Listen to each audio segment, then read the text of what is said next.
කොහොමද ඔයාලට ඔන්න අදත් අලුත් වීඩියෝ එකක් අරගෙන ආවා. අද වීඩියෝ එකේ තියෙන්නේ මෙන්න මේ වගේ සැහැල්ලු ගවුමක් මහගන්නේ කොහොමද කියලා. අපිට මෙන්න මේ විදිහට ඉන පටියක් දාලා ගෙදරට අඳින්න පුළුවන් සැහැල්ලු ගවුමක් කොහොමද මහන්නේ කියලා බලමු එහෙනම්. මම මේකට අරගෙන තියෙන්නේ විස්කෝස් කියන මැටීරියල් එක. ඉතින් විස්කෝස් එන්නේ 60 පළලින්. අපි මුලින්ම කරන්න ඕන රෙදි කොටසේ පළල පැත්තෙන් දෙකට නමලා නැවතත් දෙකට නමලා රෙදි කොටස් නමා ගන්න. එතකොට අපිට ඉදිරිපස සහ පිටුපස පළු දෙකම එකපාර කපා ගන්න පුළුවන්. ඊට පස්සේ අපි මුලින්ම ඉහළින්ම රේඛාවක් ඇඳ ගන්නවා. මෙන්න මේ විදිහට රෙදි කොටස් වල ඇද තියෙනවා නම් ඒවා ඉවත් වෙලා යන්නත් එක්ක මේ විදිහට ඔයාලත් රේඛාවක් ඇඳ ගන්න. ඊට පස්සේ ඒ රේඛාවේ අපි අපේ උරහිස මිම්ම දෙකට බෙදලා එන අගය ලකුණු කරගන්න ඕන. මගේ උරහිස මෙතනදී මම අරගෙන තියෙනවා අඟල් 15ක්. අඟල් 15 දෙකට බෙදුවාම 7.5යි. මම ඒ මිම්ම ඒ රේඛාවේ ලකුණු කරගන්නවා. ඊට පස්සේ අපි ඒ රේඛාවේ ඉඳන් පහළට අඟලක් ලකුණු කරලා නැවත වතාවක් අපේ උරහිස රේඛාව ඇඳ ගන්න ඕනේ.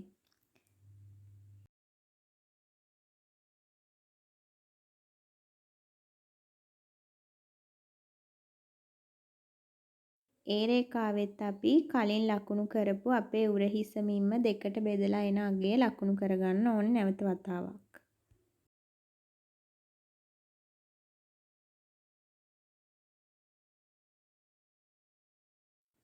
ඊට පස්සේ අපි අපේ රැගල් රේඛාව ඇඳගමු. රැගල් රේඛාව විදිහට ගන්නෙත් අපි කලින් ලකුණු කරපු 7.5මයි. ඒ විදිහට 7.5 ලකුණු කරලා ඒ හරහත් රේඛාවක් ඇඳගන්න.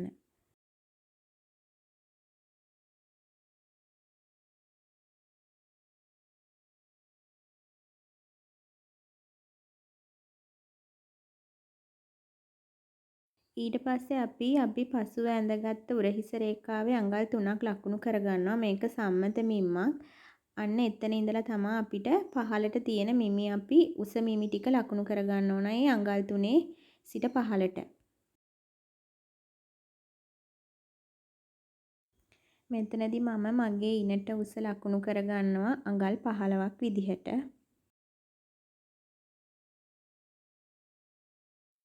ඒ ලකුණු කරලා ඒ හරහත් රේඛාවක් ඇඳගන්න.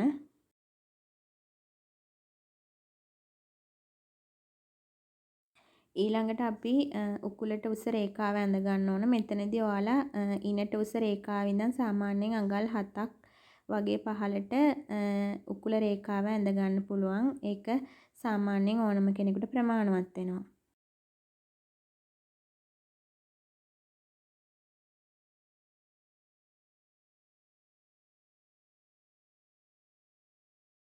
ඊට පස්සේ අපි අපේ ගවම සම්පූර්ණ උස ලකුණු කරගන්න ඕන. මෙතනදී මම අඟල් 38ක් ගත්තා. වාටිය මැහෙන්නත් එක්කම ඔයාලගේ උස ඔයාලට අවශ්‍ය පරිදි එතනදී ලකුණු කරගන්න පුළුවන්.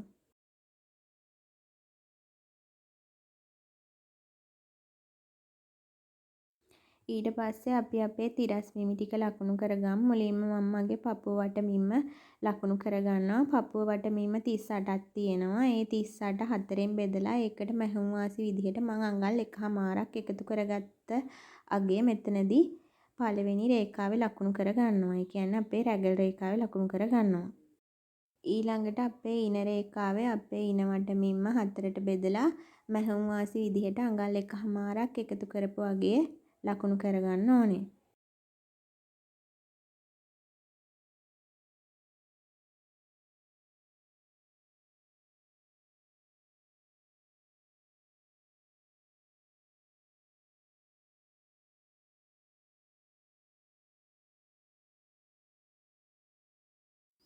උකුල රේඛාවෙත් ඒ විදිහටම උකුල වටමින්ම හතරට බෙදලා මැහුම් වාසි අඟල් 1.5ක් එකතු කරලා එන අගය ලකුණු කරගන්න.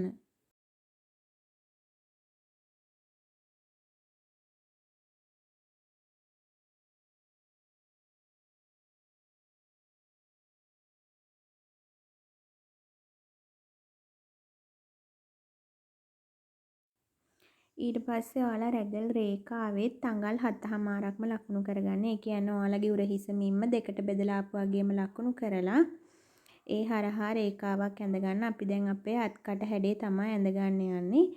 ඊට පස්සේ ඒ ඇඳගත්ත රේඛාව හරියටම ඔයාලට ටේප් පටියෙන් දෙකට බෙදලා එතන ලකුණු කරගෙන එතන සිට මෙහා පැත්තට අඟල් භාගයක් ලකුණු කරගන්න ඕන. ඒ අඟල් භාගෙ ලකුණු කරලා ඒ හරහා තමයි අපේ අත්කට අපි ඇඳගන්නේ. මේ අඳින්නේ අපි ඉදිරිපස පළුවේ අත්කට.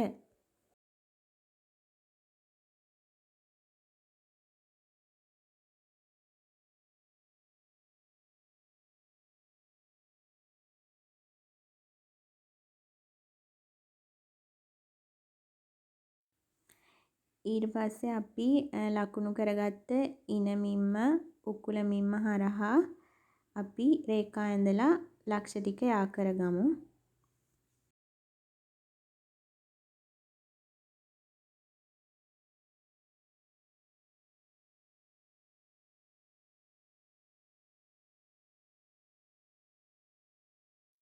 ඊළඟට වාටිය රේඛාවේ මම මෙතනදී ගන්න පුළුවන් උපරිම පළලම ලකුණු කරලා හැඩ කරගත්තා. එතන ඉඳන් ඉහළට අඟල් භාගයක් විතර උඩින් හැඩ කරලා වාටිය රේඛාව ඇඳගන්න. එතකොට අපේ ගවුම එල්ලා වැටීම නතර කරගන්න පුළුවන්.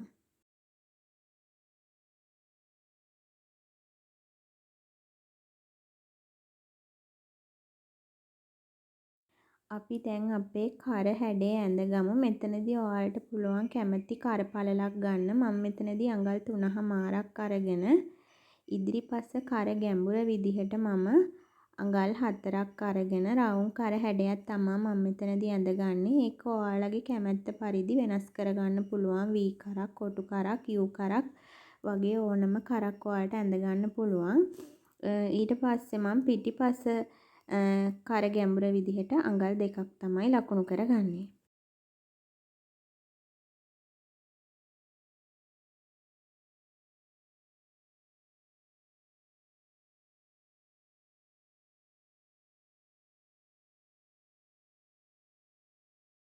දැන් අපි අපේ ගවුමේ සියලුම මිමි ලකුණු කරගෙන ඉවරයි. අපි එහෙනම් දැන් රෙදි කොටස කපා ගනිමු. මුලින්ම ඔයාලා කපන්න ඕන පිටුපස පළුව. එතකොට පිටුපස කර හැඩය සහ පිටුපස අත්කටෙන් තමයි අපි මුලින්ම රෙදි කොටස කපා ගන්නෙ.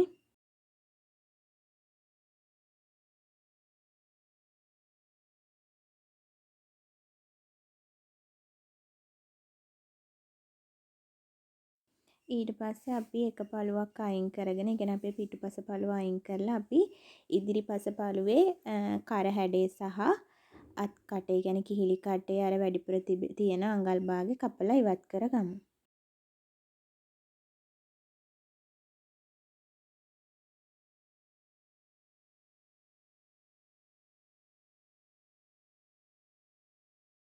දැන් අපි අපේ ගවුමේ අත ඇඳගමු. මෙතනදී මම පොඩි කෙටි අතක් තමයි දාන්නේ. ඒකට මම රෙදි කොටස් දෙකම, ඒ කියන්නේ අත් කොටස් දෙකම එකපාර කපා ගන්න ඕන නිසා රෙදි කොටසක් අරගෙන දෙකට නමලා නැවතත් දෙකට නවලා තියෙනවා. එතකොට අපිට එකපාරම අත් කොටස් දෙක කපා ගන්න පුළුවන්. ඊට පස්සේ මම තනි නෑම මගේ පැත්තට තියාගෙන ඉහළින්ම රේඛාවක් ඇඳ ගන්නවා. ඊට පස්සේ ඒ රේඛාවේ ඉඳන් පහළට අඟල් 4.5ක් ලකුණු කර ගන්නවා. මේක සම්මත මිම්මක්. ඔයාලත් ඒ නිසා අඟල් 4.5ක් ලකුණු කරගන්න. ඊට පස්සේ මේ විදිහට ඒ හරහාත් රේඛාවක් ඇඳ ගන්න.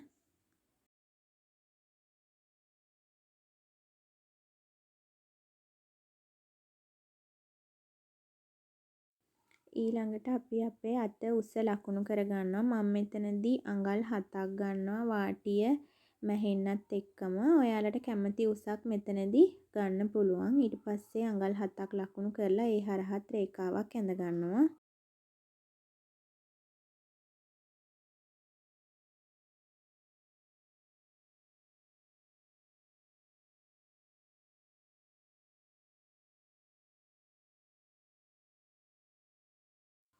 ඊට පස්සේ අපි අඟල් 4.5ක් පහත් කරපු රේඛාවේ අපේ රැගල් උස්සට තවත් අඟලක් එකතු කරපු අගය ලකුණු කර ගන්නවා. ඒ කියන්නේ ඔයාගේ උරහිසමින්ම දෙකට බෙදලා එන අගයට අඟලක් එකතු කරගන්න. මෙතනදී අඟලක් වැඩිපුර එකතු කරගන්නේ අපි අත අල්ලගෙන යද්දී අත් කටට මදි වෙන්නේ නැති වෙන්න ඕන නිසා. වැඩි වුණාට ඒක ප්‍රශ්නයක් වෙන්නේ නැහැ. මදි වුණොත් ප්‍රශ්නයක් නේ. ඒ නිසා තමයි අඟලක් එකතු කරගන්නේ. ඊට පස්සේ අපේ වාටීය රේඛාවේ අපේ අත අග වටමින්ම දෙකට බෙදලා අඟලක් එකතු කරලා එන අගේ ලකුණු කරගන්න. ඊට පස්සේ හතර හමාරක් ලකුණු කරපු රේඛාවයි අපේ ඉහළ රේඛාවයි අතර හරහට රේඛාවක් ඇඳගෙන ඒ රේඛාව හරියටම දෙකට බෙදලා ලකුණු කරලා නැවත වතාවක් ඒ කොටස් දෙකත් සමානව බෙදා ගන්න. එතකොට කොටස් 4කට අපි මේ රේඛාව බෙදා ගන්නවා.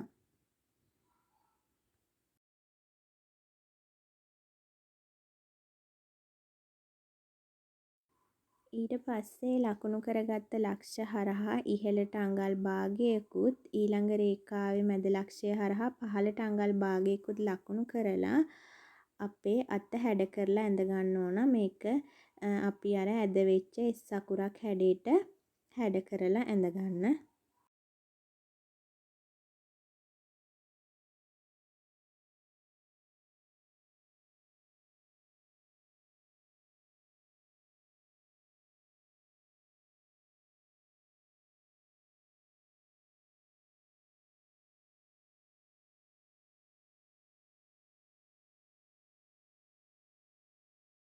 දැන් අපි අපේ අත් කොටස් කපා ගනිමු.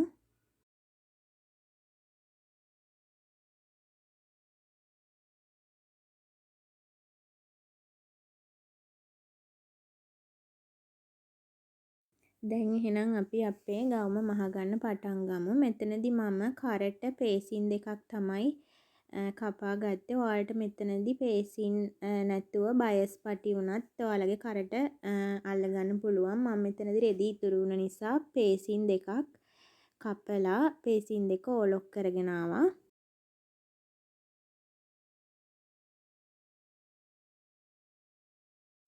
ඊට පස්සේ අපි අපේ පේසින් එක රෙදි කොටසේ හොඳ පිටට පේසින් එකේ හොඳ පිට තියලා අඟල් භාගෙට වටේම මහගෙන යන්න ඕන. මෙතනදී ඔයාලට පේසින් එක එහෙ මෙහෙ වෙනවා වගේ හිතෙනවා නම් පින් එකක් ගහලා රඳව ගන්න.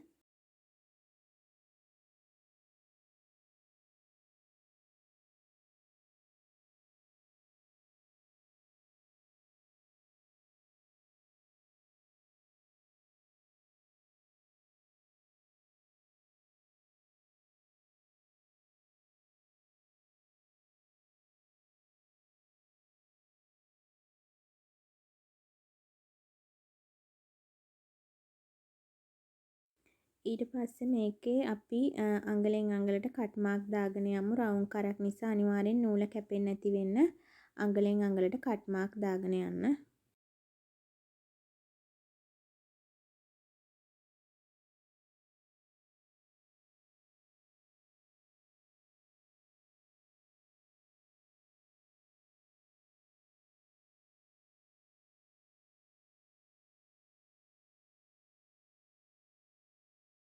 ඊළඟට කට් මාක් දාපු කොටස අපේ පේසින් එක පැත්තට, ඒ කියන්නේ උඩ අතට හිටින්න තියලා පේසින් එක දිගේ අයිනෙන්ම මහගෙන යන්න ඕනේ.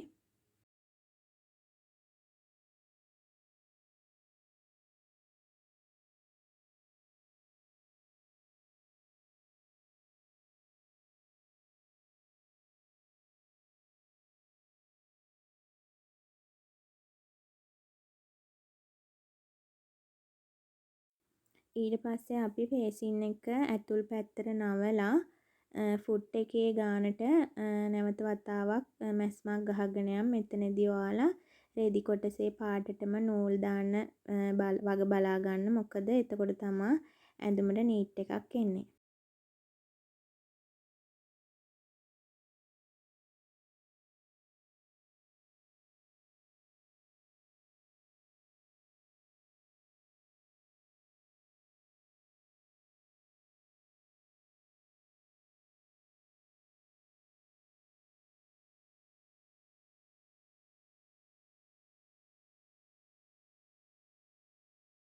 දැන් අපි අපේ අත් කොටස් දෙකේ වාටිය මහගමු.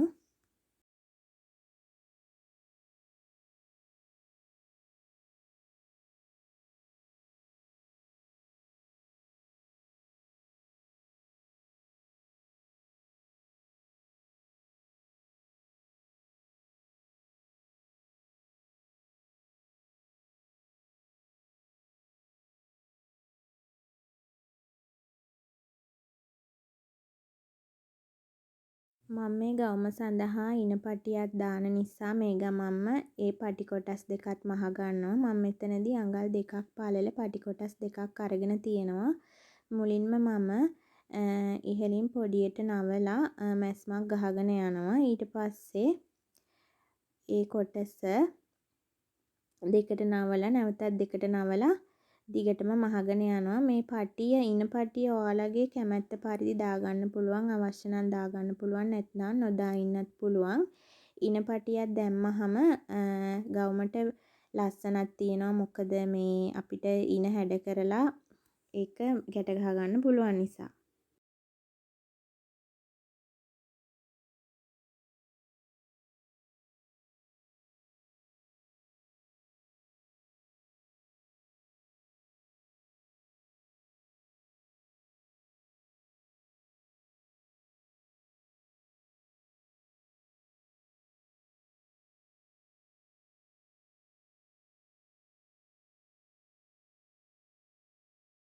දැන් අපි අපේ උරහිස් දෙක මූට්ටු කරගමු. එතනදී පළු දෙකේම හොඳ පිට ඇතුළට හිටින්න තියලා උරහිස් දෙක මූට්ටු කරගන්න තමයි තියෙන්නේ. ඔයාලා උරහිස් මූට්ටු කරද්දී අනිවාර්යයෙන්ම කර පැත්තේ ඉඳලා උරහිස පැත්තට මූට්ටු කරගන්න.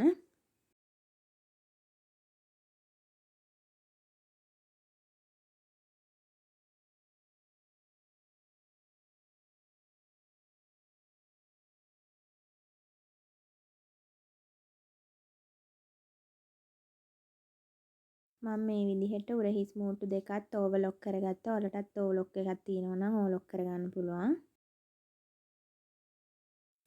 දැන් අපි අපේ ගවුමට අත අල්ලගමු. මෙතනදී ඔයාලා අත් කොටසේ හරි මැද කට් මාක් එකක් දාගෙන ගවුමේ හොඳ පිටට අත් කොටසේ හොඳ පිට තියාගන්න ඕනේ. ඊට පස්සේ උරහිස මූට්ටුවට අපි අර දාගත්ත කට් මාක් එක තියලා ඔයාලට පුළුවන් පින් එකකින් රඳව ගන්න. මෙතනදී ඔයාලා උරහිස මූට්ටුව පිටුපස්ස පළුව පැත්තට තමයි තියාගන්න ඕනේ.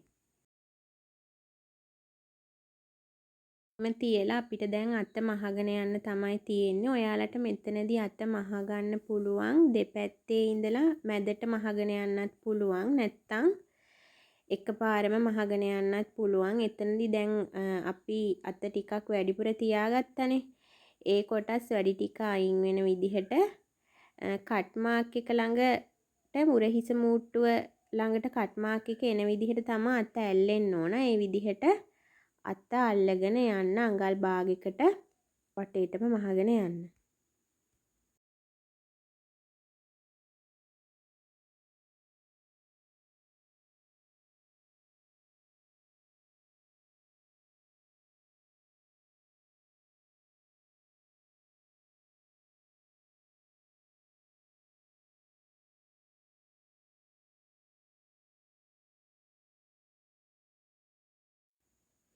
ඊට පස්සේ අපිට තියෙන අපේ අංශ මූට්ටුව කරගන්න. ඒ කොටස වීඩියෝ වෙලා නැහැ. ඊට පස්සේ අපි වාටිය මහගමු. මෙතනදී ඔයාලට පුළුවන් ඔයාලා තියාගත්ත මැහුම් වාසි අනුව වාටිය මහගන්න. මම ඕලොක් එකක් තිබුණ නිසා වාටිය ඕවර්ලොක් කරගෙන එකපාරක් නමලා මහගන්නවා. ඔයාලට ඕලොක් එකක් තියෙනවා නම් ඒ විදිහට කරගන්න. නැත්නම් ඔයාලා තියාගත්ත මැහුම් වාසි අනුව දෙපාරක් නවලා මහගන්න පුළුවන්.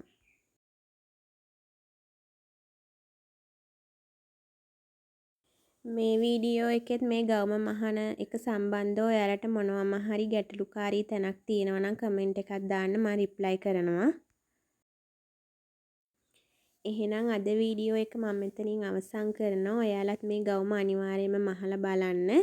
තවත් මේ වගේම වැදගත් වීඩියෝ එකක් අරගෙන එනකන් channel එක subscribe කරලා තියාගන්න. ඔයාලා හැමෝටම සුබ දවසක් වේවා.